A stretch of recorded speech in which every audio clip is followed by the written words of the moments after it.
Este es un texto que preparé para la sesión.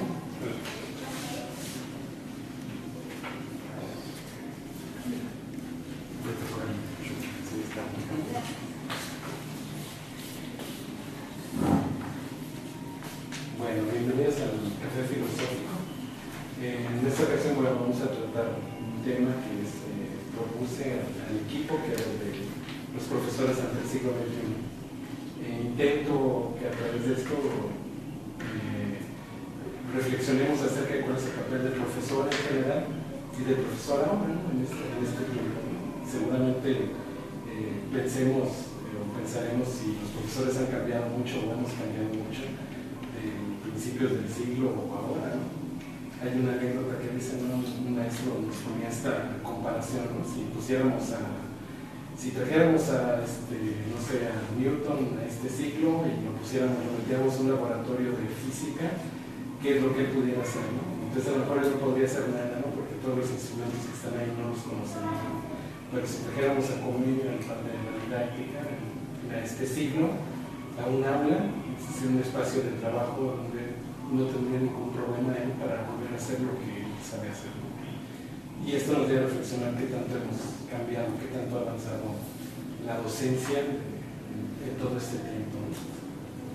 El café filosófico no es algo para empezar a reflexionar acerca de las cosas, de todas las cosas, ¿no? Le comentaba a Claudia hace rato que los primeros cafés fueron sobre, por ejemplo, la risa, el sentido del humor, perdón, el miedo y la época de cambio. Entonces, cosas así que nos hagan reflexionar, que pareciera que a veces no, o que pueden pasar inadvertidas, ¿no? Pero que son un buen pretexto para reflexionar y para comentar. El equipo de Café Filosófico somos 4 personas, el maestro Víctor, que es quien nos lidera en la idea, Juan Ignacio, que no está aquí, ni Paulina, y no ha salido con otro parlamentar. Entre todos ahí hemos formado el equipo y estamos ahora trabajando aquí con este espacio que nos permite el Instituto de la Mujer. Esperemos que luego estemos en otros espacios y lograr otros momentos, ¿no? El Café Filosófico pues, es un espacio que entra pues, en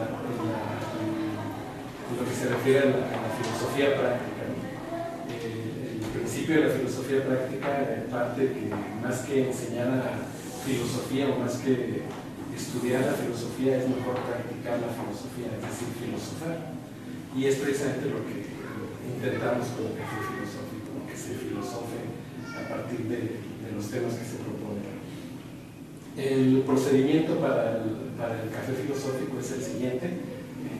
El moderador, en este caso yo, abro la sesión, les platico cuál es el tema, o les platico, bueno, primero qué es el café, quiénes somos los que estamos en el proyecto, les platico cuál es el tema, y luego ya que les digo el tema o algunas preguntas que estarían abiertas para contestarlas por cualquiera, no por alguien en especial, ni tampoco por un turno en particular.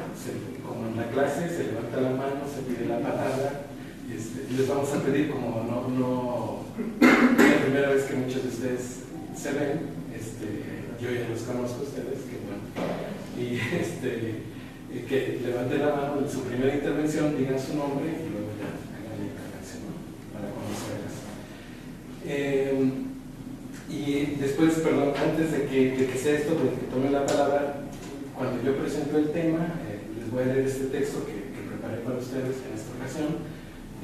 Luego de leer el texto y dejar abiertas las preguntas, nos quedaremos pensando en las preguntas que les hice, luego ya pasaremos a tomar un café, y luego ya de que tomen su café, regresan aquí al círculo con su café y con la primera galleta y empezamos a platicar. Esa es la dinámica. ¿No ves? Claro que sí. Sí. No me falta nada. No me nada. Entonces voy a presentar el tema con este texto pequeño que está básicamente en 2 partes. Es un pequeño relato que hice ya hace algún tiempo y perdón. Y la otra ya es una reflexión y las preguntas. Me voy a ir un poco rápido también para Pasa. Ah, sí. El texto y bueno, entonces empiezo la lectura. Dice, el 10º día del quinto mes a la hora Roma, 450 años antes del nacimiento de Jesús, el único espécimen de una mariposa de alas compuestas y 4 pares de patas muere aplastado bajo las sandalias del régimen romano. Al mismo tiempo, a 450 metros, 2 estandartes danzan armónicamente sin que nadie se percate de ello. 2 horas más tarde, un joven griego con esclerosis, mirándose al espejo, repite una y otra vez: conócete a ti mismo. 2452 años más tarde, el mismo día, a la misma hora, a miles de kilómetros de distancia, César Uriel se entera que la Vía Láctea está compuesta por unos 100.000 millones de estrellas que giran alrededor de un centro común, el Sol, situado a unos 30.000 años luz del centro de la Vía Láctea. Viaja a una velocidad de unos 210 kilómetros por segundo y completa una revolución entera cada 200 millones de años. A la misma hora, pero en otro punto, Joel encontraba en la antigua habitación de su padre el espejo con el mensaje que años atrás había escrito para su hijo: este soy yo. Y entonces, mirando el espejo, cayó a la misma pregunta que en los 1452 años atrás el joven con estrabismo había caído: ¿quién soy yo? ¿Cómo he llegado hasta este punto de mi vida? Durante 15 años de su vida los había dedicado a enseñar, con esa idea de que educar es la acción más noble y generosa que puede existir. En ese instante, como un rayo de luz, su concepción acerca de la educación cambió.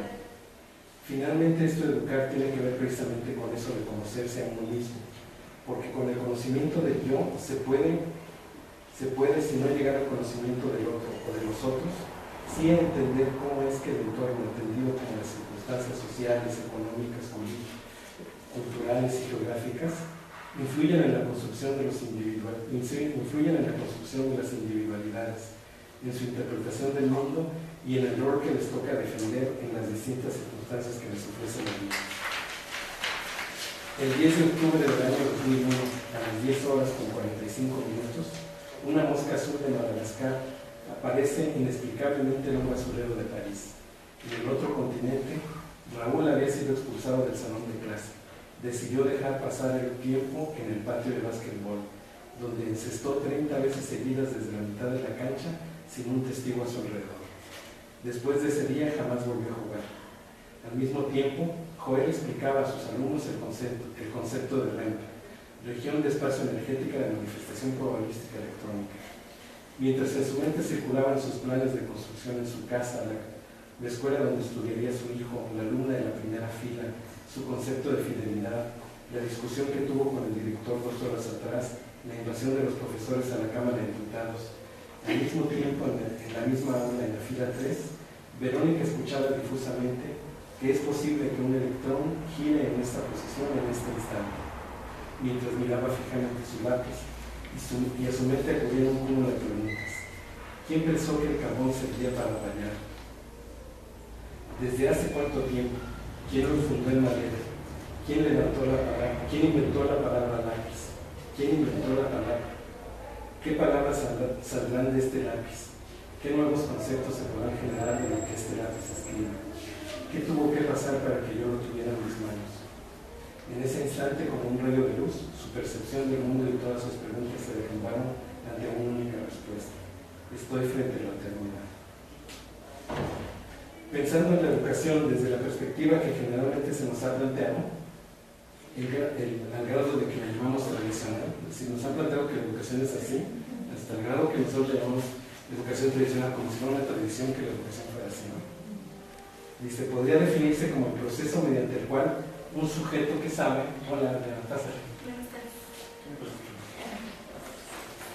un sujeto que sabe pretende enseñar a otro que no sabe. Es decir, uno que posee el conocimiento trata de depositarlo en otro que lo carece, ¿no?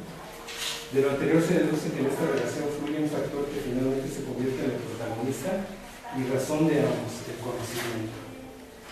En este proceso que pudiera parecer lineal y unidireccional, la práctica nos dice que en la interacción profesor-alumno fluyen más conocimientos que los montados en los programas cultura. Es decir, hay más cosas, más de lo que están aparentemente en los libros y en los programas, lo que circula en un salón de clase, ¿no? Que el profesor enseña más de lo que él es consciente y que al entrar al aula no llega solo. Con él entra a este espacio todo el bagaje de experiencias que ha recogido a lo largo de su vida. Finalmente, en el aula, durante el curso, el profesor enseña más de lo que es que de lo que sabe. El conjunto de factores que concurren en la formación de una persona son los que van construyendo su historia y finalmente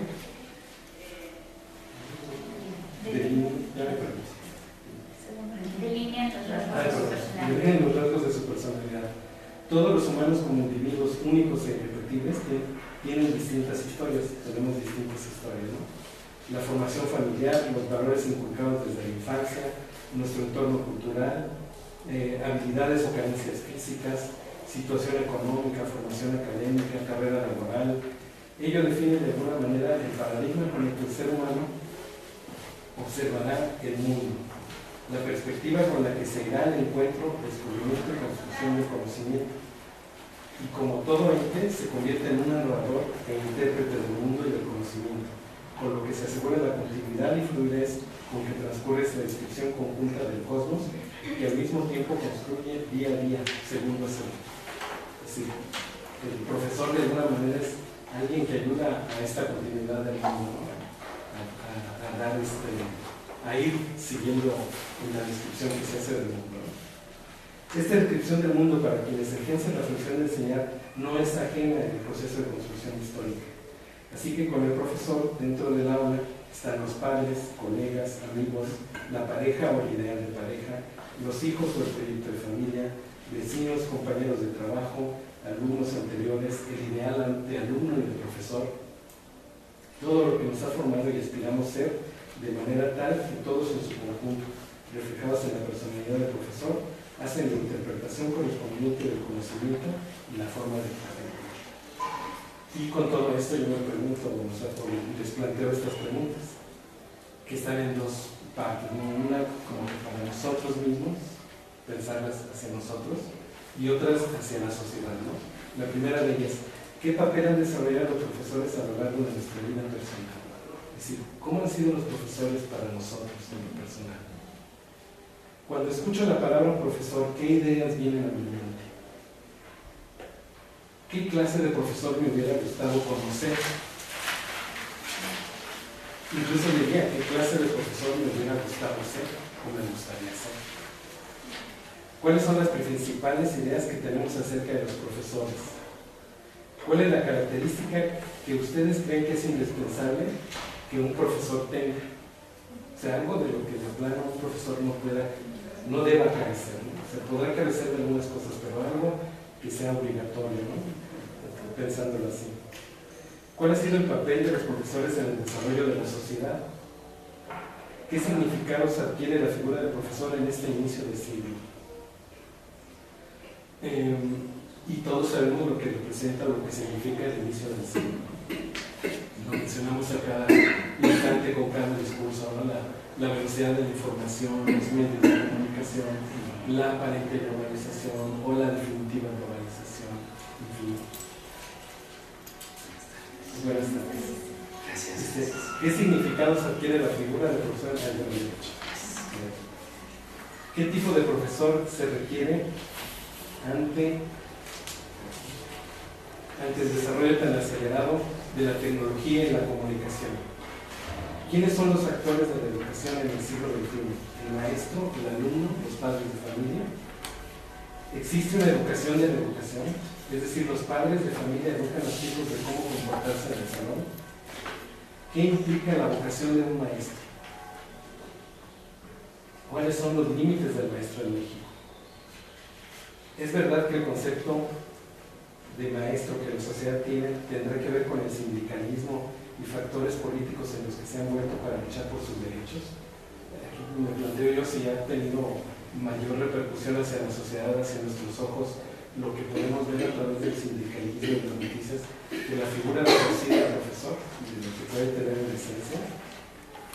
Y si las pruebas para medir la educación son válidas y pertinentes en nuestro país o son solo para países con otras condiciones. Y será válido también juzgar el desempeño de las escuelas y los maestros a partir de esta prueba. Se puede medir el desempeño general de un maestro, y si es así, ¿qué papel juegan los alumnos en esta medición? Estas son las preguntas que les hago como contexto para que empecemos a platicar. Pues ahí están. Si gustan, pueden pasar a tomar un café y regresamos a platicar.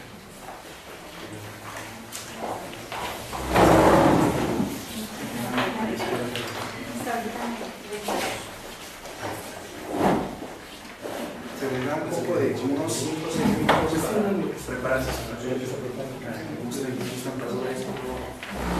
Todo esto, se nos toman en la nota.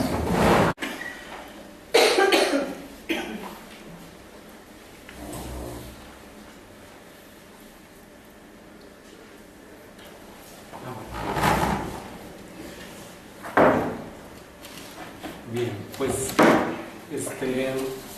digo, la idea no es irnos de un poco de resolver pregunta por pregunta, sino más bien opinar como ustedes vayan pensando y vayan sintiendo qué es lo que quieren decir respecto a estas preguntas que quedaron ahí. ¿Quién dice yo? ¿Quién empieza? ¿Qué diría? ¿Qué ideas tenemos acerca de los profesores? ¿Cómo creen que han influido los profesores en nosotros, en lo personal, en la vida?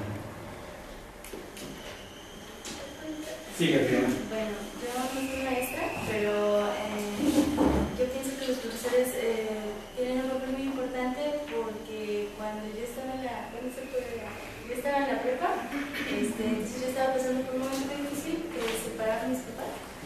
Y yo tenía una maestra que se llamaba Sonia, y ella nos daba contabilidad. Entonces yo siento que era una maestra que aparte de que, bueno, como que primero nos conocía o platicaba con nosotros y todo, y era la manera en que nos motivaba para estudiar, ¿no? Y para aprender. Y yo siento que ella se daba cuenta de la cuestión emocional de nosotros, y era por la manera en que ella nos llegaba, ¿no? Y también había otros maestros que no, o sea, como que ellos, pues igual tenían su vida, sus problemas y no era tan personal.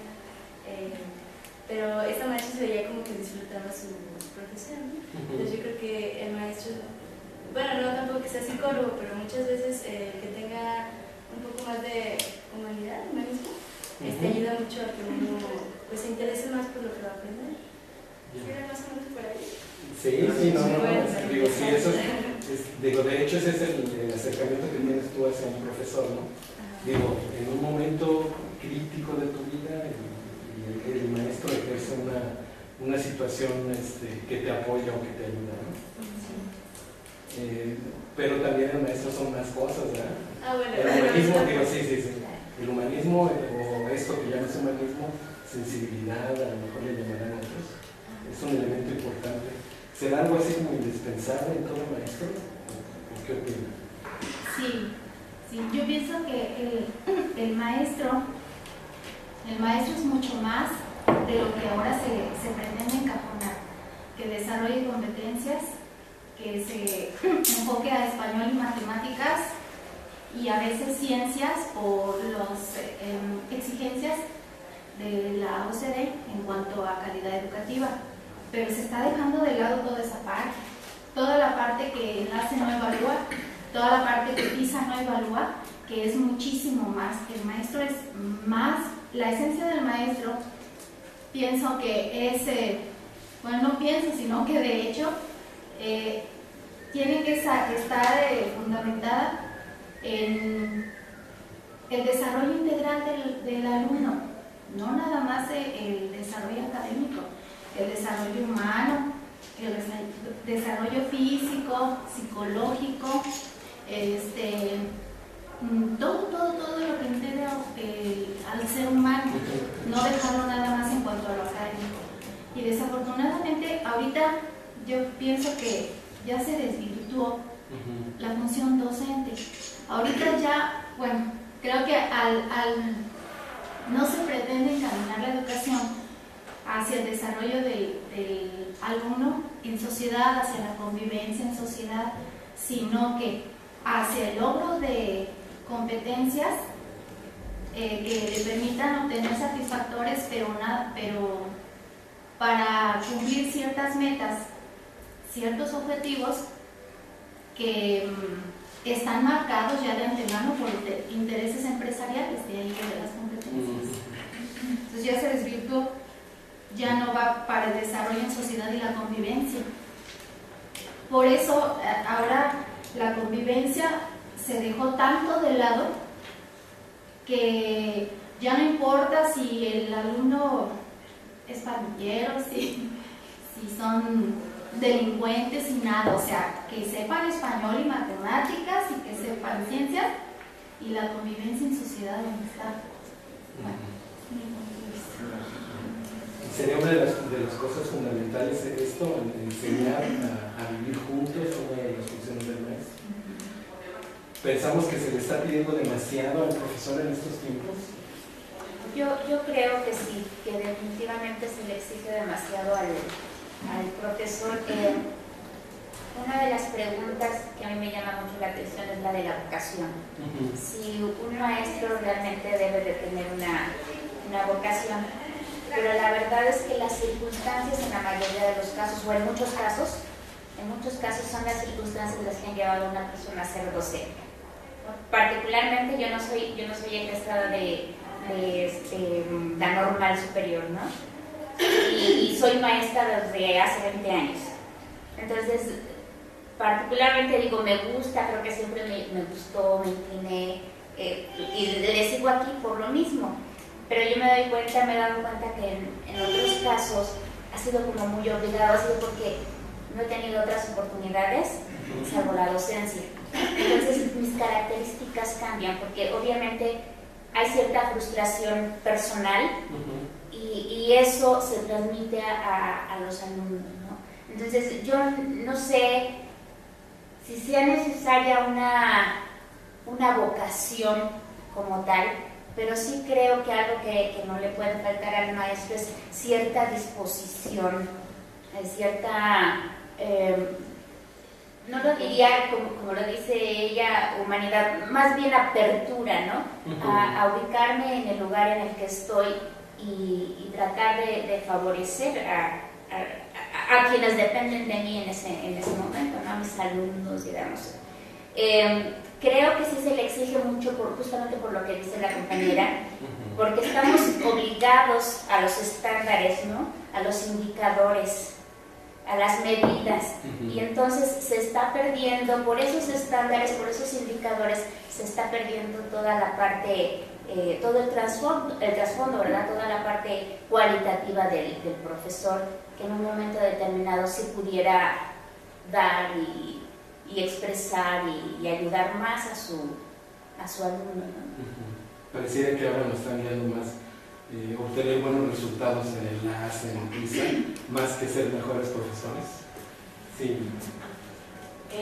Bueno, en cuanto a que si se les está exigiendo más a los docentes, yo creo que sí, incluso hasta de los niveles básicos, los profesores están ya sustituyendo incluso esta parte que corresponde más a la familia, al papá y a la mamá, que a lo que debiera ser propiamente o a lo que pensamos que pudiera ser en las aulas, ¿no? Ya los profesores están viendo ya hasta la parte psicológica de los alumnos, que si el alumno tiene problemas dentro de la familia, que si está en drogas, que si está en pandilla, que si está en alcohol, creo que ya están incluso viendo esa parte, ¿no? Y a veces se acercan más fácil los alumnos con el profesor para tratar ese tipo de cuestiones si hay algo de empatía que con la misma familia, ¿no? Entonces eso sí es algo que me llama mucho la atención, que están sustituyendo incluso esa parte que debería verse o abordarse en el interior de las familias. De casa, ¿no?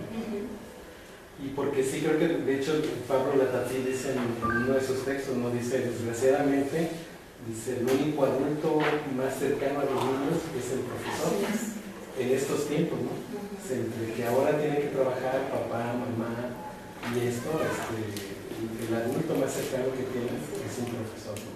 Sí. Claro que sí se requiere una vocación, pero bueno, escucho el argumento de la maestra. sí tiene vocación, porque al preocuparse, yo creo que es una de las características de una vocación de maestro, el preocuparse por el alumno, y ahí entra, ¿no? Finalmente, en tus oportunidades de trabajar, puede no importar el alumno. Yo tuve un maestro que llegó, dijo, aquí no vamos a ser amigos. Entonces todos decimos, ahí le va a hablar, le va a decir, me va a pedir su teléfono. Y era muy importante, muy importante. Entonces, ¿hasta a qué medida puedes acercar a un alumno y a qué medida tú vas a poner unos límites? Por ejemplo, él llega y mete los límites, pero también cuál es el compromiso dentro del aula. Porque si nos vamos a lo psicológico, parece que te tienes que meter en la vida de él y él en la tuya, ¿no? Que sepa dónde vive o cómo es su situación familiar, y que a lo mejor tal vez como tú como maestro a lo mejor también se metan contigo. Entonces yo creo que sí es una vocación, sí hay una necesidad de vocación, independientemente que no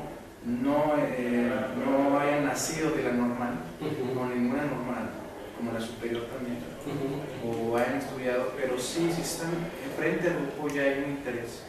Entonces la vocación viene de buscar, de llamar, son llamados, y finalmente son llamados a enseñar. Nada más que aquí el chiste sería pues, que enseñar, cómo enseñar. Y creo que va sobre eso, ¿no? Sobre cómo enseñar, y la cuestión. Y sí, es indudable que esto de tener vocación es algo que es sumamente importante, ¿no? En una entrevista los alumnos nos decían, para mí un buen maestro es alguien que se preocupa por mí, es decir, alguien que se ocupa de mí. Entonces decían, y él quería decir alguien que se preocupara por él. Entonces quiere decir que nuestros alumnos, además de estar entonces yendo a la escuela, o los alumnos, además de estar yendo a la escuela, también están pidiendo a alguien que vea por ellos, alguien que esté cercano de ellos. ¿Será también esto, a lo mejor me desvío tantito, me bajo tantito de la banqueta, ¿no? ¿Será también esto un signo de nuestro tiempo? Y que el alumno también siente la necesidad de que otro adulto, de que un adulto lo acompañe, lo vea del maestro. Bueno, desde la experiencia que tengo como maestra, que es poco, porque también soy maestra no normalista,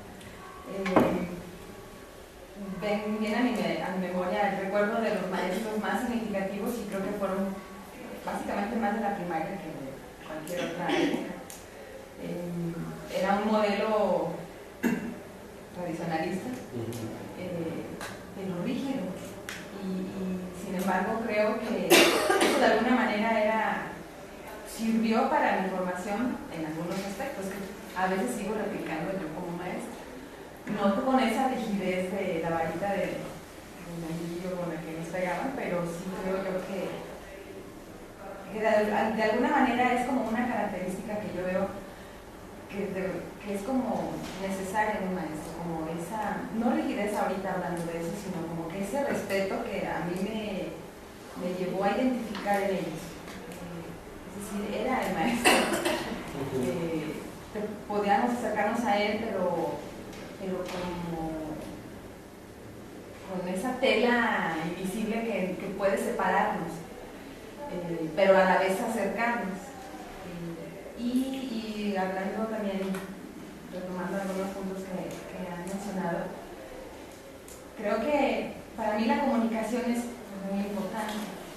De hecho, tan importante que creo que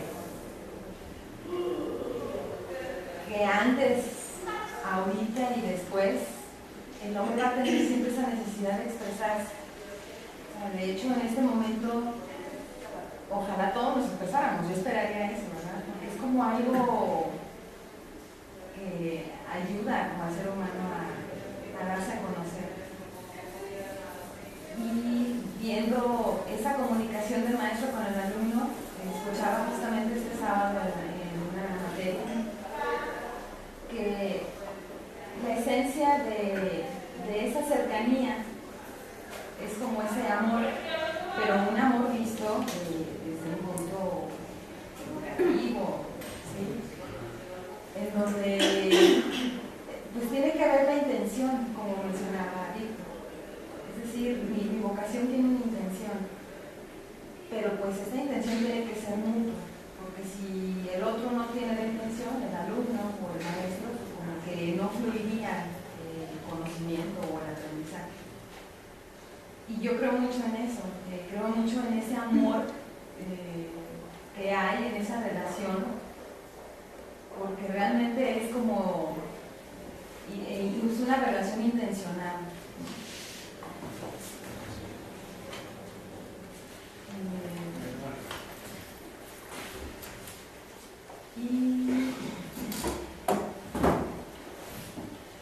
Bueno, básicamente creo que esa era la idea que quería expresar, porque sí creo en que debe de existir algo más que ese querer. Bueno, seguro es que yo le hice así. Yo no más acuerdo que como lo que hice. Sí, no. Bueno, muy rápido porque no estaba en la idea. Creo que es un compromiso muy grande. Para mí es el compromiso de los más grandes que he asumido en mi vida y bueno, porque tenía un maestro y me saqué de onda con el tema, la verdad, no sé yo hace poco, bueno, yo en mis clases trato de decirles a mis alumnos que no lo vean como una clase, que lo vean como una reflexión. Vamos a reflexionar. Porque además el artículo número 1 del Estatuto de la Universidad eso dice que la universidad se compromete o el objetivo de la universidad es formar alumnos críticos, reflexivos y capaces de entender el mundo real. Entonces digo, bueno, pues trabajemos sobre el artículo número 1, ¿verdad, muchachos? Y que sea reflexión, ¿no? Que no sea eso que decías tú, por ejemplo, de todo y vamos a ver todo el programa y uno se olvida de muchas cosas por el programa. Y yo les decía, bueno, dos cosas nada más que quisiera reflexionar, creo que sí, todos queremos participar, que ese compromiso es muy grande porque, les digo, no crean que yo, por ejemplo, me siento bien o es correcto, por ejemplo, que yo vaya a un antro donde todos ustedes estén y luego me tome 2 copas de más y al rato incluso el respeto se pierde, ¿no? Pues va mucho más allá del compromiso. Yo creo que es muy parecido a educar a un hijo, ¿no? En dar clase, ¿verdad? Por un lado. Y por el otro lado, pues vaya, el hecho de reflexionar, ahorita, hoy en día, decía Carlos Casuga, ¿no? Que acaba de dar seguramente ustedes lo escucharon, al Congreso de Educación, de qué sirve tener un trabajador en tu empresa con 2 maestrías y un doctorado si es impuntual, si es deshonrado, si es deshonesto, si es ineficaz, ¿no? Entonces trabajemos mucho con los valores, ¿verdad? Olvidémonos de ver todo el programa y mejor vamos a reflexionar eso. Y la verdad que los alumnos entran en un también es muy bonito porque como que te conectas con ellos y va más allá porque te empiezan hasta a contar de que mi familia o que una tía o que ellos no quieren así mucho, pero se da uno cuenta, ¿no? Como hay como una conexión y eso es lo más bonito que puede ser en la mañana todos los días. Sí, ¿verdad? Sí, Lupita. Perdón. Bueno, les quería compartir una experiencia. Tengo yo muchos años en la docencia. He tenido muchas experiencias, pero yo trabajo en una escuela unitaria. Entonces, telesecundaria. Mis alumnos siempre han sido adolescentes. Entonces, siempre yo los he trabajado en grupos separados para que no se interrumpan por los materiales, por trabajar en grupos separados. Entonces, en esta semana pasada me ocurrió que los alumnos de tercero me hicieron desorden en su salón, rompieron un reloj, andaban jugando con pelota, rompieron un reloj y bueno, andaban haciendo desorden. Entonces entro yo al salón y me siento y me quedo callada y se sorprenden porque pensaron que los iba a regañar, que pensaron que ahorita nos va a decir, nos va a correr y etc. Entonces yo me fui a la reflexión. Piensen, muchachos, que eso que hicieron, piensen ustedes si estuvo bien o si estuvo mal. Piensen ustedes que yo estoy aquí dando mi tiempo, que todos estamos aquí, ustedes valen para la escuela porque ustedes son los de tercero, son la cabeza. Yo pensé que eran mi equipo, pensé que conté con ustedes, pero pensé que mi equipo estaba conmigo, pero me dio la espalda, me equivoqué. Y cosas así, fui hacia la reflexión. De tal manera, o sea, razonamientos y razonamientos, no los voy a castigar. Ustedes solo saben, ustedes solo sabrán qué han hecho, y etcétera, etcétera, para no ser largo, porque sí estuvimos en una conversación así como. Y entonces me fui, hagan lo que quieran, maestra, puedo, decídelo tú, yo no decido, tú te mandas, tú haz lo que quieres, hazlo. Me voy con los otros grupos, a lo mejor ahí puedo hacer algo por ellos, etcétera, etcétera. Al rato, o sea, como que ellos hicieron consenso, como que platicaron, y fueron conmigo, maestra, queremos hablar con usted. ¿La retira? ¿Qué se les ofrece? Venga, maestra, queremos hablar con usted. Me llevaron al salón, maestra, queremos pedir una disculpa. Nosotros sabemos que nos portamos mal, sabemos que no debimos hacerlo y lo prometemos que no va a volver a suceder. Vamos a arreglar el reloj, vamos a hacer esto y usted de ahí en adelante puede contar con nosotros, sí somos la cabeza de la escuela. O sea, después de esa plática que tuve con ellos, no los regañé, no mandé a preocupar, no nada. Ok, vamos a hacer un pacto, esto queda aquí entre ustedes y yo, espero que me respondan, espero que aquí no ha pasado nada y de aquí en adelante vamos a partir. Entonces, yendo uno a la reflexión, yendo uno hacia lo hondo de los alumnos, puede tener muy buenos resultados, mucho mejor que cualquier regaño, mucho mejor que castigo, mucho mejor que llamar a los papás, y este alumno hizo esto y esto. Y bueno, al menos a mí así me ha dado resultado en ciertas ocasiones. Bueno, es la experiencia que Nada más para dejar de lo que decía. Y el maestro, ¿no? Que me trae a la mente esta frase que decía, que vi en alguna ocasión, ¿no? Creo que el mundo que decía que la educación es un acto amoroso, y si no lo es, espera que y expresaba él algo de esto, ¿no? De que la educación tiene que ver con amar al otro, de hecho él decía que era el acto más amoroso que existe, o sea, porque doy la formación a otro, ¿no? Le doy mi tiempo, le doy mi espacio, mis preocupaciones, mis esperanzas a otro para que en aras de su formación. Sí, con la intención de hacer reflexionar. ¿Qué diferencia hay entre hacer reflexionar y hacer y plantear un chantaje? Yo, perdóname, yo sí lo veo como un chantaje, lo que tú hiciste, y no como una reflexión. Porque una reflexión parte de un criterio y tú se los diste como en bandeja de plata. No te criticando, finalmente, como filósofo, me gusta hacer ese tipo de preguntas, ¿no? O sea, también cuestionarte desde qué punto es implantar una reflexión, o a lo mejor puedes decir, ¿sabes qué? Es lo mismo, a lo mejor va dentro. Entonces, ¿cuál es la diferencia? Lo dejo abierto. ¿Cuál es la diferencia entre implantar la reflexión y como que más o menos como motivar un chantaje a que después de ese chantaje venga una reflexión? Ajá. Bueno, pero finalmente sería la reflexión, ¿no? Eso es lo que quiero que me argumenten. No me estoy peleando, quiero hacer lo que yo pregunto nada más. Sí. Yo ahorita estoy en los dos puntos, soy alumna y me están preparando para ser maestra. Tengo muy poca experiencia en la docencia, un año y medio, y para, haciendo referencia al Víctor,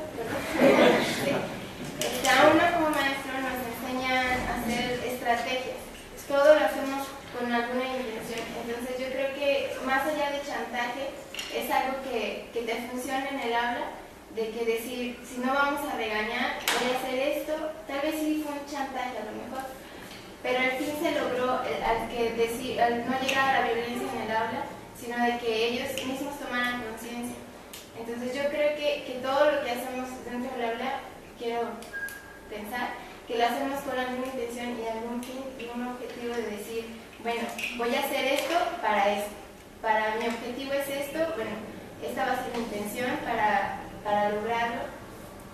Y yo creo que es eso, ¿no? O sea, tal vez se usan los recursos que uno tiene como maestro para llegar a un fin, y todos los recursos que puedas tener, si sirven, se va. ¿Chantaje estratégico, entonces? Yo creo. ¿O el chantaje como estrategia? El chantaje como estrategia. A ver, yo estaba pensando, a lo mejor tampoco es realmente un chantaje, sino es como realmente a lo mejor la maestra se sentía, ¿no? Y lo hizo evidente entre los alumnos. Ajá. Yo nada más hago ruido de eso, no creas que es personal. No, sí, ya sé. ¿Quién iba primero? ¿Claudia? Sí. A ver, 1, Ay, perdón. 2, ¿y qué más te van a dar? ¿Sí? Bueno, como retomando la idea de Lupita, creo que así como menciona aquí Juan Antonio en el texto que nos comparte, de decir, bueno, el alumno que tanto influye en todo ese contexto familiar, económico, en el que está desarrollándose en su proceso, pero también ese contexto que vive el maestro, ¿sí? O sea, también sus vivencias, su aprendizaje fuera de su profesión o de su formación, cuánto influye para también llevar a cabo su proceso, ¿no? Estas reacciones, que sin embargo, supongo que Lupita, esta reacción no fue consciente, a lo mejor, sino decir, a ver, ¿qué puedo hacer en este momento? Yo sé que no nos tenemos que enfocar en esa situación, ¿verdad? Pero supongo que también, así como en el alumno influyen todas esas cosas, es decir, mi alumno yo lo veo aislado, solo, y entonces yo puedo pensar más allá, ¿qué le estará sucediendo a él? Pues también a mí como docente, en mi manera de actuar, también cuántas cosas me influyen para esa actuar. Entonces creo que también puede ir Es la razón de la estrategia. Sí. Usted da una opinión en relación a los profesores, a los maestros. Yo recuerdo en mi primaria, que ya vivió 62, 66, las maestras vestidas correctamente, con un lenguaje, su vida personal era con mucha calidad moral. Bueno, no serían unas santas, ¿verdad? Pero eran señoras muy bien, excelentes profesoras, en una hacienda rural de Durano. Pues realmente el aprendizaje era muy bueno, pero gracias a la técnica también de enseñanza del maestro. Y pasan los años, pues también la secundaria muy buena, pasan los años y yo en Lázaro Cárdenas, Michoacán, me jubilo. Y pues que los famosos democráticos institucionales, una pugna y de dos grupos. Pues me tocó ver maestras tiradas, se le veían los calzones, peleando los cabellos, un lenguaje vulgar, ¿verdad? Había dos maestras que no estaban contra las preferencias sexuales, bueno, ellas eran lesbianas, pero una mató a la otra. ¿Mató? Sí, vivir en tierra caliente acá. Sí, es otro mundo. Y también el maestro Toribio, para descanse, pues era un excelente maestro, solamente que seducía a alumnos, ¿verdad? A mí me tocó ver un muchacho que lloró frente a mí, que dijo, es que fíjese que pues el maestro Toribio me invitó a su casa, no sé, me mareé, me echó una pastilla, hace un día y abusó de mí. Y tenía fama el maestro que... Entonces yo la verdad decía, Dios mío, pero esto es un cochinero. Esto, desde el lenguaje, el vocabulario, el vestuario, la maestra muy... los maestros gays, que no se les critica lo gay, pero relacionarse con alumnos. Y yo veo que hay una pérdida total también de valores en el maestro, faltan mucho, en capacidades, cursos, y los chamacos también son peleoneros, irrespetuosos, maleducados, porque el maestro también anda mal.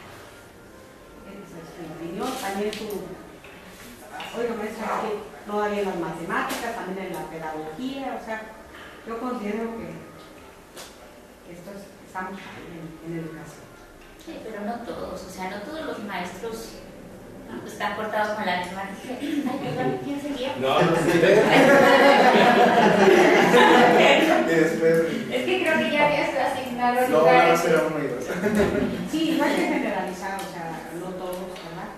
Y estoy hablando casi específicamente de la experiencia de la Salcada en la Michoacán, que hay una comuna tremenda en su, no sé acá por los contados, pero es una reflexión. Yo pienso que el maestro tiene que cuidar su comportamiento personal.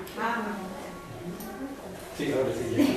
Bueno, eso, que no podemos generalizar, porque bueno, sí es cierto que hay muchos maestros que están ocupando el puesto o han ocupado el puesto porque son pedófilos, porque son homosexuales o porque traen otras cuestiones en la cabeza, ¿no? Y sí, yo creo que eso no es aceptado, pues. Sí han dañado mucho a los niños, pero también ha habido maestros excepcionales.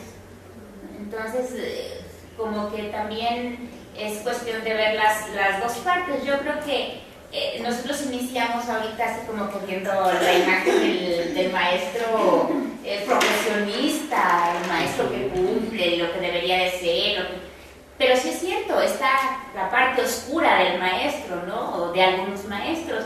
Entonces, hace un rato que yo les decía esa cuestión de que no sé si es vocación o qué es exactamente lo que debería tener un maestro. Me refiero también, pensar también en ese momento en estas cuestiones, ¿no? En que así como hay maestros que sí han dejado, yo creo que en muchos de nosotros, unas imágenes bonitas, que queremos seguir o que recordamos, también ha habido otros maestros, yo creo que todos hemos tenido que hacer unos desgraciados, ¿no? O que se han portado mal o que te han hecho una trastada, ¿no? Entonces sí, creo que es la dualidad del ser humano, ¿no? Pero esas cosas, ¿cómo las evitas? No las puedes evitar en la vida, no las puedes evitar en la docencia, ¿no? Porque tampoco te puedes, no sé, pasar a cada uno de los maestros, saber cuál tiene todos sus buenos valores. Vamos, son cosas como que creo que es difícil. Sí, porque además el maestro también es humano, o sea, y es sujeto a las pasiones que incumben a todos los humanos. O sea, no es un superhéroe, no es un apóstol, ni está más cercano a Dios, ¿no? O sea, es como todos, ¿no? ¿Quién seguía el maestro? Sí, yo nada más quería, hacer una sugerencia. Hace poco estuvo aquí la Muestra Internacional de Cine y una de las películas que programaron, digo, todas son seleccionadas, todas son muy buenas, pero una en particular reflejaba todo lo que hemos estado comentando aquí. Se llama Indiferencia, si tienen la oportunidad de verla. Es una muy buena película. Que precisamente, bueno, en el título viene como el contexto de todo lo que hemos estado diciendo. La indiferencia de los padres y madres de familia, de dejar toda la responsabilidad de la formación de sus hijos al maestro y la indiferencia de algunos de los maestros de no quererse involucrar más allá, de decir, bueno, a mí me pagan por enseñar, ¿no? Enseño matemáticas, enseño filosofía, enseño etcétera, pero no me involucro más allá con los alumnos. Y también la indiferencia de los alumnos de no querer aprender algo con lo que no se sienten, vaya, no hay como esa empatía o no hay como esa significación de que lo que van a aprender les va a servir en la vida, no es indiferencia por parte de todas las partes involucradas en este asunto. Entonces, si tienen la oportunidad de verla, pues muy buena opción. Sí, porque de repente pareciera que en este inicio del siglo, el siglo pasado decíamos, en este fin del siglo, en este inicio del siglo pareciera que estábamos cada vez más solos, ¿no? Lupita, y cerraríamos contigo y les pediría 4 personas que quieran concluir el café, que quieran decir algo como conclusión, como cierre de...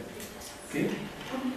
Perdón, iba Lupita y luego la señorita, y ¿tú nos ayudas a concluir, Yanis, o quieres opinar? Tengo que decir opinar.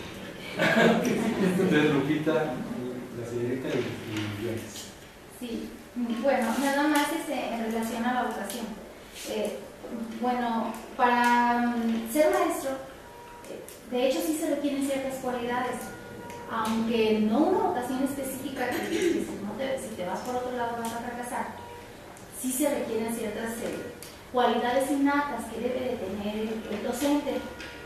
Por decir, tolerancia, empatía, solidaridad, bueno, paciencia, esas cualidades y otras que debe tener el maestro, porque un maestro histérico, desesperado, le va a transmitir a su alumno lo mismo.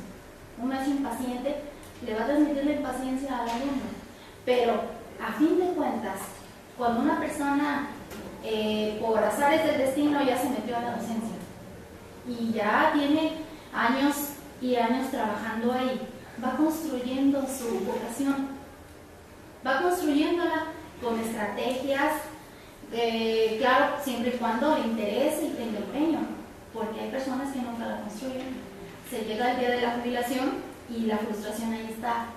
Se llega ese día y no hice nada que se pueda destacar, sino simplemente cumplir, no ni más.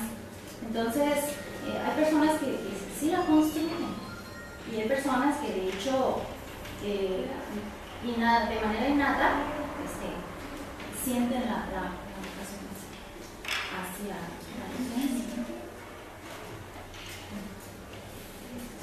Yo solamente quería mencionar, yo creo que no hay que subestimar al maestro o para quienes están preparando para maestros. Yo creo que una persona que tiene la vocación realmente puede cumplir con todos los puntos a favor de un maestro, ya sea vocación, competencias, todo para formar a alumnos. Yo creo que ese es el problema, de que sí se pueden cumplir todos los objetivos, pero el problema es que hay mucha gente en instituciones que en verdad ni siquiera estudiaron una pedagogía o una docencia en especial y que está ahí por corrupción que hay del gobierno y que son al final de cuentas burócratas que están implantados por gente que conocieron nada más. Y uno empieza con ganas de querer cambiar al mundo, ¿no? ¿Quién no quiere cambiar al mundo? Y yo me doy cuenta de que a qué horas, si todos empezamos con ganas de tener una vocación, de querer cambiar a niños que están enfrente de ti todos los días, ¿a qué hora te vas a absorber el mismo sistema educativo, ¿no? ¿A qué horas te absorbió la SEP a decirte, no, yo voy a dar mi clase ya porque me pagan así, porque de todas maneras no tengo otras cosas que hacer, no sé. El miedo que yo tengo ahorita con la educación es de que a qué horas me va a absorber el mismo sistema educativo y a llegar a ser lo mismo que profesores que tuve, así como menciona la señora, ¿no?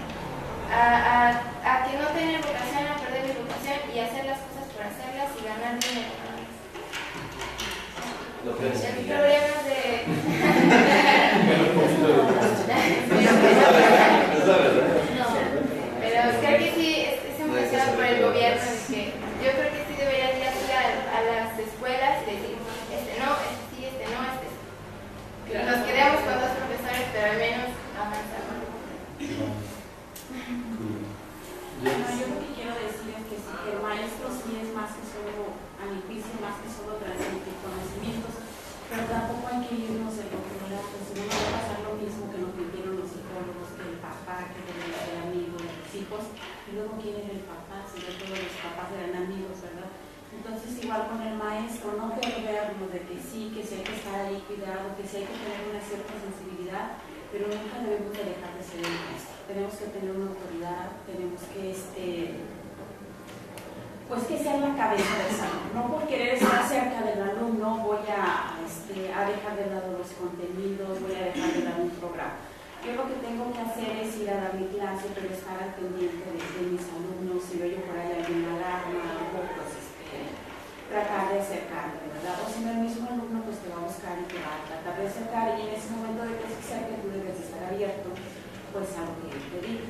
Eso es por un lado. Entonces para mí sí está bien que el maestro tenga una más cercanía con el alumno, pero que no se pierda ese respeto, que no se pierda ese que tú estás aquí en la escuela para adquirir, aparte de pues, tus conocimientos, tus habilidades que te van a servir en un futuro. Yo tan solo pienso anteriormente, mis maestros a mí rara vez perdían la clase hablándome de lo que eran valores, de lo que era la honestidad, y sin embargo yo crecí siendo una persona honesta. ¿Por qué razón? Porque como dice la señora, a lo mejor una imagen dice más que 1000 palabras, ¿sí? O sea, mis maestros tenían una imagen ante mí, si me agarraban copiando me regañaban, si les faltaba el respeto a un compañero me castigaban. Entonces eso de una manera lateral me iba formando mi carácter.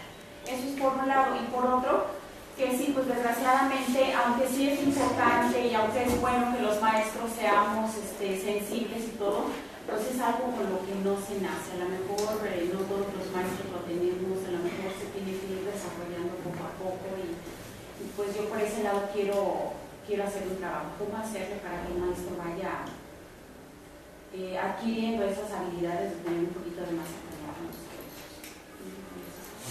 Gracias. Y pues bueno, para cerrar, conclusiones, sí. Bueno, soy profesor Víctor Manzano Bedón, jubilado, 31 años de servicio. Trabajé a nivel primaria y secundaria y preparatoria. Los valores no se pierden, se dejan de practicar nada más. Pero los valores siguen implícitos en cada uno de nosotros. Vienen de virtudes que entre más se practiquen con más intensidad y seriedad, ellos son los que predominan. Lo mismo sucede con los vicios. Un vicio se implanta de manera progresiva y lentamente, pero así como se va llevando su proceso, también tiene un proceso para desterrar y cuesta mucho trabajo. Es más fácil adquirir vicios que adquirir virtudes.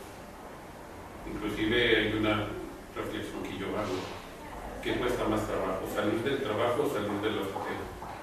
Cuesta más trabajo salir de la flojera, porque a todos nos ha pasado cuando estamos en casa, después de una fiesta al día siguiente que está el tiradero, y a ustedes como mujeres les toca decir ¿por dónde empiezo?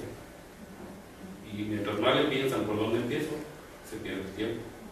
Y cuando ustedes se deciden, ahorita le empiezo, y ya no paran. Así nos pasa también a veces a los hombres. Ahora en la actualidad, los padres de familia trabajan mejor.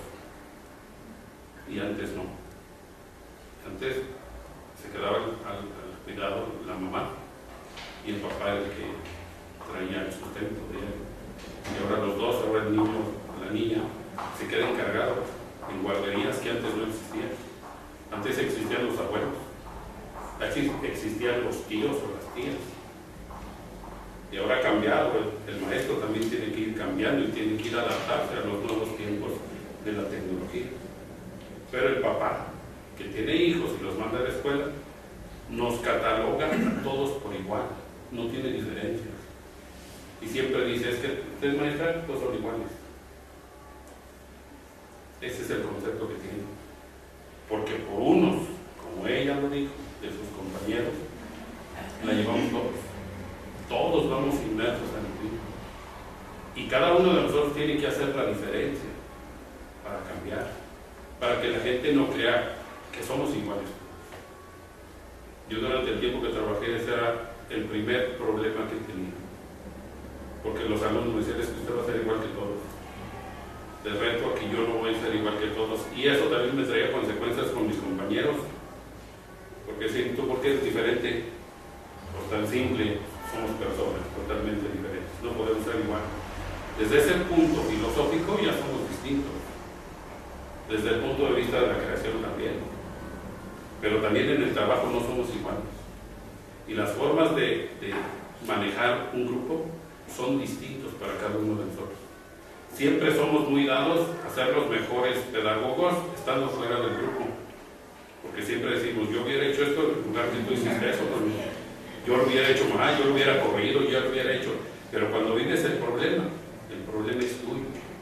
Y eres tú quien tienes que tomar esas decisiones y determinaciones para salir adelante. El mejor profesor es el que enseña con el ejemplo. Porque aunque le demos mucha teoría al alumno, de nada sirve. Porque hay mucha contradicción en lo que decimos y en lo que hacemos. Y yo lo vi ahora, y lo sigo viendo. Por lo general, le pedimos puntualidad al alumno y no llegamos a tiempo al salón. Pero a él sí le pedimos, ya no es hora de entrar, porque llegaste tarde. ¿Y por qué algunos compañeros se quedan platicando con la compañera, con el compañero, con el coordinador o con la secretaria y después van? Es que todavía no timbran. Maestro, el timbre es para que inicie la clase, no para que vayas al salón. En el momento que timbre ya debes estar adentro. Había alumnos también que me decían, oiga, ¿y usted por qué se mete antes que todos los demás alumnos? Digo, porque hay que empezar la clase a tiempo. Ya no nos va a dejar entrar. Si entras después del timbre, sí había tolerancia. Pero ¿cómo le queremos enseñar al alumno puntualidad si no la practicamos nosotros mismos? Luego, la forma de vestir tiene mucho que ver. Le exigimos que porte bien el uniforme y nos revisamos nosotros si vestimos bien. Que a veces andamos con las mangas como las que trae todo el cajón en la casa. De veras, el alumno así se las pone, los suéteres, se los amarra a la cintura. Y le estamos pidiendo que porte un uniforme bien. Pero vean, a veces a nosotros mismos nos dice, ay, ¿y por qué no le dice nada a la compañera? Es que ella es maestra. No, es que somos el vivo ejemplo de ellos. Luego les sigo preguntando a niños que los veo, oye, ¿te dejan ir al baño? No. Mi pregunta es, ¿el maestro conoce, es biólogo y sabe bien el funcionamiento de sus vesículas para decirle, ahorita no es hora de ir al baño? Díganme, ¿así son? ¿O así los hicieron? ¿O no? Si te hicieron así, en la primaria, ya no es hora de ir al baño. Es que ya me anda, acabas de entrar del recreo, ¿por qué no fuiste? El recreo es para que vayas al baño. No, el recreo es para jugar, para distraerte. Pero si tu cuerpo no te pide ir al baño, ¿por qué lo tienes que olvidar? Y mi pregunta es, ¿por qué cuando nosotros como maestros nos dan ganas de ir al baño, a quién le pedimos permiso? ¿Acaso le decimos al alumno, ¿nos dejan ir al baño? Porque si estamos hablando de igualdad, ellos también tienen derecho de pedirles permiso. Y yo les digo, y jugaba, digo, ¿por qué cuando llegas a tu casa no pides permiso de ir al baño? Ay, ¿por qué estoy en mi casa? Dile a tus papás. ¿Pero por qué? Digo, porque aquí te enseñamos a pedir permiso y allá no. Hay contradicción del niño. Hay un conflicto en él, en su mente, de por qué aquí pido permiso y acá no. Luego le quitamos el chicle. El Chavo del 8 como nos enseña, escupe el chicle y escupe. Pero el chicle, sí, las investigaciones se han dado para que sea un estimulante de saliva y que controle las glándulas cerebrales. Inclusive esta luz es mucho más benéfica que la luz solar para estudiar. Si se fijan en los lugares donde hay máquinas de videojuegos, tienen luz de esta o está más oscura si el tiempo se va. Igualmente en las empresas, para que el empleado no se dé cuenta del tiempo que transcurre. ¿Sabían que también manejan mucho la mente? En los cines antes pasaban unas diapositivas que duraban varios segundos. Visite la pizzería Costa, pasaron rápido. Las quitaron porque manejan muy bien el cerebro. Y yo lo viví porque les hice una presentación con diapositivas a mis alumnos de esa manera y recordaron más las normas y reglamentos que habíamos establecido entre ellos y yo. Porque a veces nomás establezco las reglas yo y no los tomo en cuenta ellos.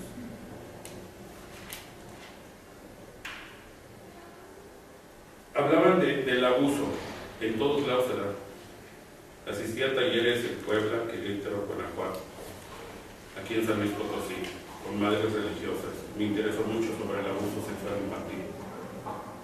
Y yo creía que nada más a nivel primario. Y cuando llego aquí en un colegio de madres, me dijo, no, maestro, también se da a nivel de niño. Abuso sexual, sí, un niño abusando de una niña con los dedos. Debes interesarte con ellos, no nada más de ver. En una ocasión en secundaria descubrieron a un muchacho de tercer año, 13, 14 años, con un CD. Entonces fui y lo recogí y le dije a la trabajadora social, y dije, ¿este qué dice? No, maestro, esta es una película pornográfica, ¿ya la vio? No, ¿cómo es que lo voy a ver? Usted tiene que verla para poder juzgar. ¿Cómo va a juzgar un CD sin siquiera verlo? Pero es que se supone que Saqueta decía otro. Yo me lo llevé y lo vi. Era pura sexualidad con animales. Pero ¿cómo podemos orientar al alumno si no vemos lo que está en ese grabado que CD? Y ya lo vio, ¿sí?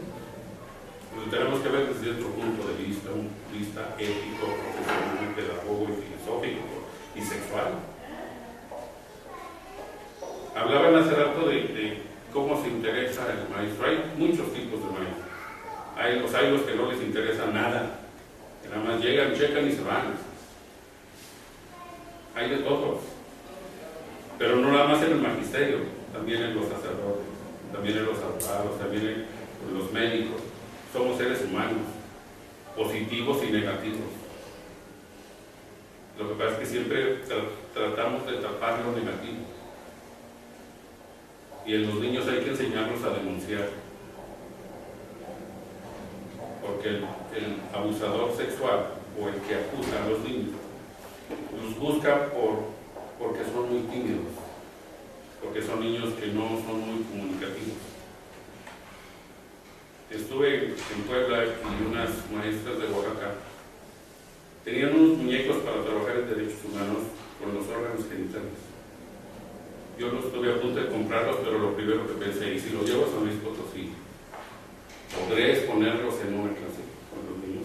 No, me van a juzgar porque la gente aquí no está muy abierta. O a ver, tanto profesores como autoridades, para ver este tipo de trabajo. El que iba a salir perjudicado era yo. Y censurado. Sí.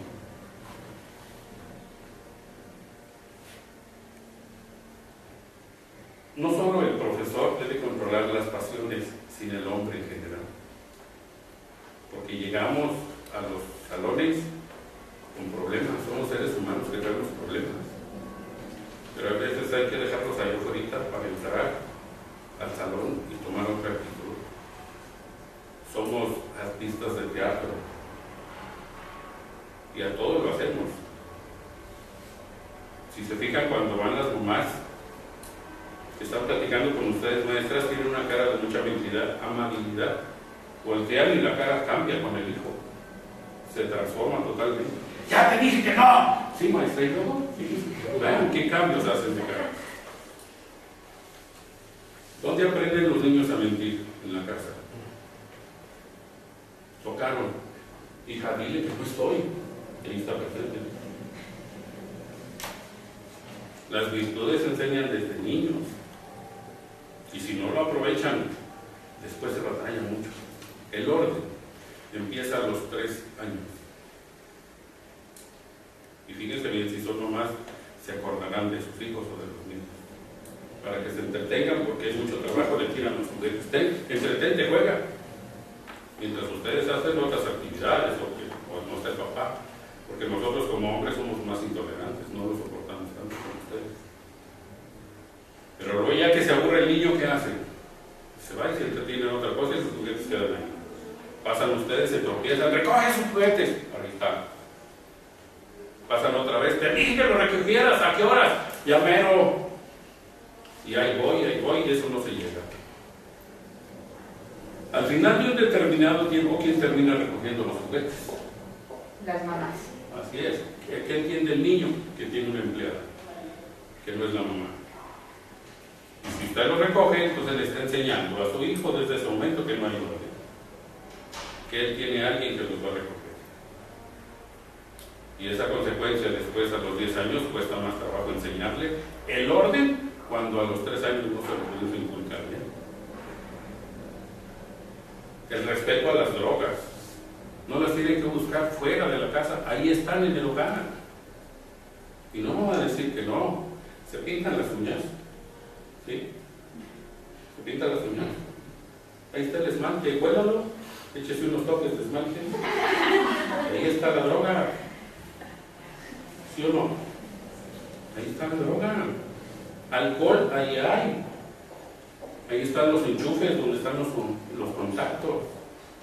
Yo les hacía preguntas a los muchachos, a ver, ¿qué te pasa si metes un dedo al contacto? Dime. No. Se electrocuta.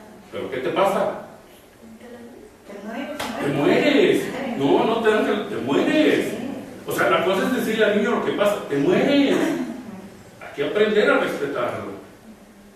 De tal manera que el niño cuando empieza a sentir los primeros, cuando aprendan, cuando le ponen las velas, que ella agarra el fuego y se quema y no lo golpetea.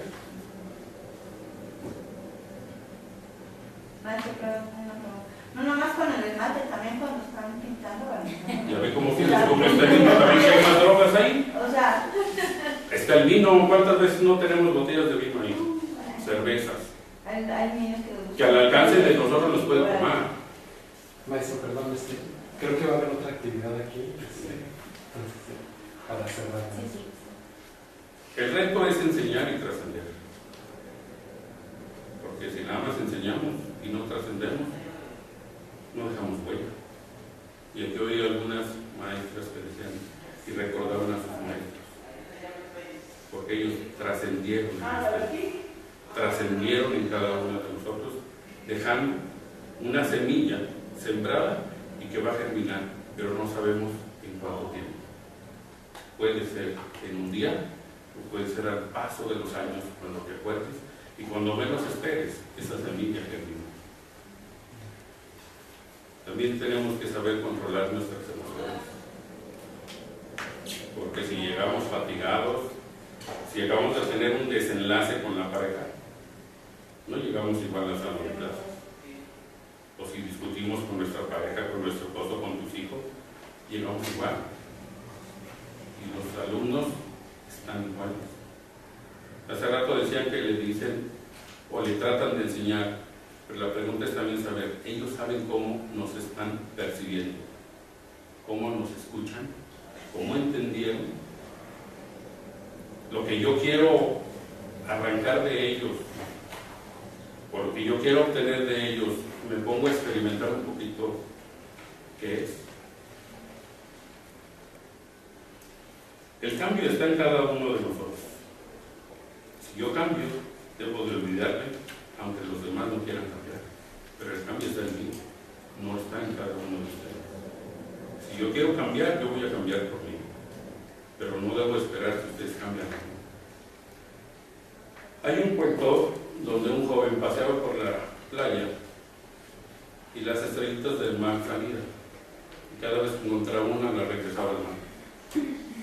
Y encontró un viejo y dice, ¿estás loco? ¿Qué ganas con lanzar esas estrellas al mar? De nada sirve, se van a volver a salir. Si no importa, con una que no salga, es suficiente. Gracias.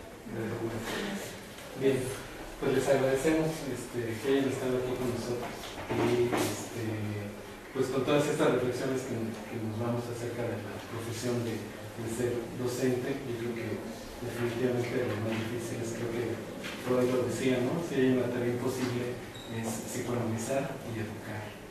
Esos son las dos tareas imposibles, ¿no? Entonces con eso nos vamos y les agradecemos mucho que hayan estado aquí. Y pues, sí, quisiera que al final, como es cada sesión es, lo hacemos un aplauso. Ahorita que ya sea el maestro que nos invite. Que ya sea que yo invite a aplauso. ¿Pero no le podemos seguir el reto cultural? ¿Más bien? ¿No le podemos seguir el reto cultural?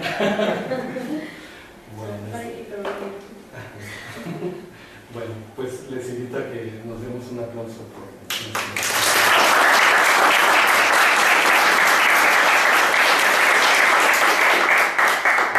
Muchas gracias, buenas tardes. Nos esperamos el 19 no de PP, pero el 26 sí. Este es un texto que preparé para la sesión.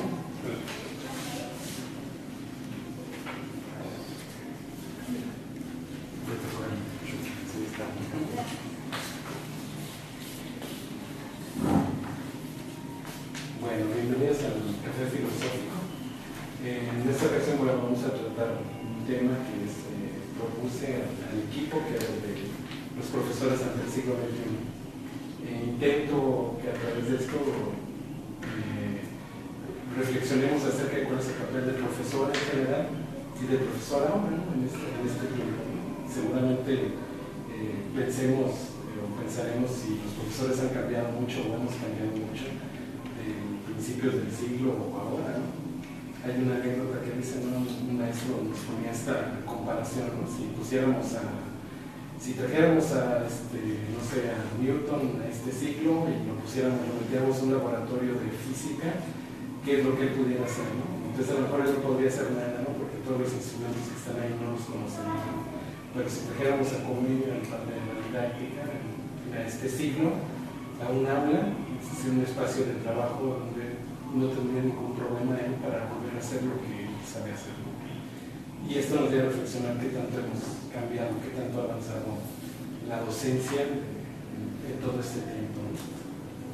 Y el café filosófico, bueno, es algo para empezar a reflexionar acerca de las cosas, de todas las cosas, ¿no? Le comentaba a Claudia hace rato que los primeros cafés fueron sobre, por ejemplo, la risa, el sentido del humor, perdón, el miedo y la época de cambio, ¿no? Entonces, cosas así que nos hagan reflexionar, que pareciera que a veces no, o que pueden pasar inadvertidas, ¿no? Pero que son un buen pretexto para reflexionar, para comentar. El equipo de café filosófico somos 4 personas, el maestro Víctor, que es quien nos liderea en la idea, Juan Ignacio, que no está aquí, y Paulina, y nos ayudó con el parlamentar. Entre todos ahí hemos formado el equipo y estamos ahora trabajando aquí con este espacio que nos permite el Instituto de la Mujer. Esperemos que luego estemos en otros espacios y en otros momentos, ¿no? El café filosófico pues es un espacio que entra pues en lo que se refiere a la filosofía práctica, ¿no? El principio de la filosofía práctica parte que más que enseñar a filosofía o más que estudiar la filosofía es mejor practicar la filosofía, es decir, filosofar. Y es precisamente lo que intentamos con el café filosófico, ¿no? Que se filosofe a partir de los temas que se proponen. El procedimiento para el café filosófico es el siguiente. El moderador, en este caso yo, abro la sesión, les platico cuál es el tema, o les platico, bueno, primero qué es el café, quiénes somos los que estamos en el proyecto, les platico cuál es el tema, y luego ya que les digo el tema o algunas preguntas que estarían abiertas para contestarlas por cualquiera, no por alguien en especial, ni tampoco por un turno en particular. Como en la clase se levanta la mano, se pide la palabra, y les vamos a pedir, como no es la primera vez que muchos de ustedes se ven, yo ya los conozco a ustedes, que bueno, y que levanten la mano en su primera intervención, digan su nombre y luego ya hagan la intervención, ¿no? Para conocerlas. Y después, perdón, antes de que sea esto, de que tomen la palabra, cuando yo presento el tema, les voy a leer este texto que preparé para ustedes en esta ocasión. Luego de leer el texto y dejar abierta a la misma hora, pero en otro punto, Joel encontraba en la antigua habitación de su padre el espejo con el mensaje que años atrás había escrito para su hijo: este soy yo. Y entonces, mirando el espejo, cayó a la misma pregunta que los 1452 años atrás el joven con estrabismo había caído: ¿quién soy yo? ¿Cómo he llegado hasta este punto de mi vida? Durante 15 años de su vida los había dedicado a enseñar, con esa idea de que educar es la acción más noble y generosa que puede existir. En ese instante, como un rayo de luz, su concepción acerca de la educación cambió. Finalmente, esto de educar tiene que ver precisamente con eso de conocerse a uno mismo, porque con el conocimiento del yo se puede, si no llegar al conocimiento del otro o de los otros, sí entender cómo es que el entorno, entendido como las circunstancias sociales, económicas, culturales y geográficas, influyen en la construcción de las individualidades, en su interpretación del mundo y en el rol que les toca defender en las distintas circunstancias que les ofrece la vida. El 10 de octubre del año 2001, a las 10:45, una mosca azul de Madagascar aparece inexplicablemente en un basurero de París. En el otro continente, Raúl había sido expulsado del salón de clase. Decidió dejar pasar el tiempo en el patio de básquetbol, donde encestó 30 veces seguidas desde la mitad de la cancha, sin un testigo a su alrededor. Después de ese día jamás volvió a jugar. Al mismo tiempo, Joel explicaba a sus alumnos el concepto de REMP, región de espacio energética de manifestación probabilística electrónica. Mientras en su mente circulaban sus planes de construcción en su casa, la escuela donde estudiaría su hijo, la alumna de la primera fila, su concepto de fidelidad, la discusión que tuvo con el director 2 horas atrás, la invasión de los profesores a la Cámara de Diputados. Al mismo tiempo, en la misma aula, en la fila 3, Verónica escuchaba difusamente las preguntas, nos quedaríamos pensando en las preguntas que les hice, luego ya pasaríamos a tomar un café, y luego ya de que tomen su café, regresan aquí al círculo con su café y con la primera galleta y empezamos a platicar. Esa es la dinámica. ¿No es eso? Claro que sí. Sí. No le falta nada. No, nada. Entonces voy a presentar el tema con este texto pequeño que está básicamente en 2 partes. Es un pequeño relato que hice ya hace algún tiempo y perdón. Y la otra ya es una reflexión y las preguntas. Me voy a ir un poco rápido también para Pasa. Tienes la Ah, sí. El texto y bueno, entonces empiezo la lectura. Dice, el 10º día del 5º mes a la hora Roma, 450 años antes del nacimiento de Jesús, el único espécimen de una mariposa de alas compuestas y 4 pares de patas muere aplastado bajo las sandalias del régimen romano. Al mismo tiempo, a 450 metros, 2 estandartes danzan armónicamente sin que nadie se percate de ello. 2 horas más tarde, un joven griego con esclerosis, mirándose al espejo, repite una y otra vez: conócete a ti mismo. 2452 años más tarde, el mismo día, a la misma hora, a miles de kilómetros de distancia, César Uriel se entera que la Vía Láctea está compuesta por unos 100.000 millones de estrellas que giran alrededor de un centro común, el Sol, situado a unos 30.000 años luz del centro de la Vía Láctea. Viaja a una velocidad de unos 210 kilómetros por segundo y completa una revolución entera cada 200 millones de años. Que es posible que un electrón gire en esta posición en este instante. Mientras miraba fijamente su lápiz y a su mente acudía un cúmulo de preguntas. ¿Quién pensó que el carbón servía para rayar? ¿Desde hace cuánto tiempo? ¿Quién lo fundó en madera? ¿Quién inventó la palabra lápiz? ¿Quién inventó la palabra? ¿Qué palabras saldrán de este lápiz? ¿Qué nuevos conceptos se podrán generar de lo que este lápiz escribe? ¿Qué tuvo que pasar para que yo lo tuviera en mis manos? En ese instante, como un rayo de luz, su percepción del mundo y todas sus preguntas se derrumbaron ante una única respuesta: estoy frente a la eternidad. Pensando en la educación desde la perspectiva que generalmente se nos ha planteado, al grado de que la llamamos tradicional, si nos han planteado que la educación es así, hasta el grado que nosotros llamamos educación tradicional, como si fuera una tradición que la educación fuera así, ¿no? Dice, podría definirse como el proceso mediante el cual un sujeto que sabe,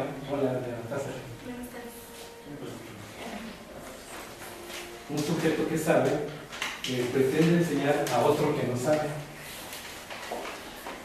Es decir, uno que posee el conocimiento trata de depositarlo en otro que lo carece, ¿no? De lo anterior se deduce que en esta relación fluye un factor que finalmente se convierte en el protagonista y razón de ambos, el conocimiento. En este proceso que pudiera parecer lineal y unidireccional, la práctica nos dice que en la interacción profesor-alumno fluyen más conocimientos que los montados en los programas de la asignatura. Si hay más cosas, más de lo que están aparentemente en los libros y en los programas, lo que circula en un salón de clase, ¿no? Que el profesor enseña más de lo que él es consciente y que al entrar al aula no llega solo. Con él entra a este espacio todo el bagaje de experiencias que ha recogido a lo largo de su vida. Finalmente, en el aula, durante el